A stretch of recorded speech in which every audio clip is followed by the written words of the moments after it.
এটা তুগলকি কাণ্ড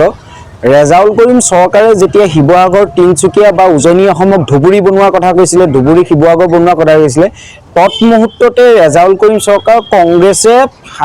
তৎকালীনভাৱে দলৰ পৰা বহিষ্কাৰ কৰিব লাগিছিলে কিন্তু তাৰ পৰৱৰ্তী পৰ্যায়ত কংগ্ৰেছে এটা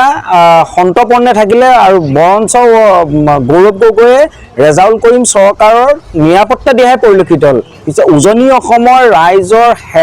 দাবীত সেও মানি ৰেজাউল কৰিম চৰকাৰে আজি দেখিছোঁ তেওঁ পদত্যাগ কৰিছে কিন্তু ৰেজাউল কৰিম চৰকাৰে পদত্যাগ কৰাটো ডাঙৰ কথা নহয়। ৰেজাউল কৰিম চৰকাৰক যদি কংগ্ৰেছৰ অসমীয়া খিলঞ্জীয়াৰ প্ৰতি যদি আন্তৰিকতা আছিলে সৎ সাহস আছিলে তেন্তে কংগ্ৰেছে সেই দিনাই বহিষ্কাৰ কৰিব লাগিছিলে। 11 তাৰিখৰ পৰা আজিলৈকে ইমান দিন সময় নালাগিছিলে আৰু ৰেজাউল কৰিম চৰকাৰে যিমানেই পদত্যাগ নকৰক কিয় কিন্তু ৰেজাউল কৰিম চৰকাৰ আগৰ পৰাই আমচু কংগ্ৰেছৰ মানস পুত্ৰ হিচাপে যেতিয়া জন্ম লৈছিলে ৰেজাউল কৰিম চৰকাৰ কংগ্ৰেছৰ পৰা পদত্যাগ কৰিলেও কিন্তু সেই কংগ্ৰেছৰ যি এজেণ্ডা সেই এজেণ্ডা মতে কাম কৰি যাব।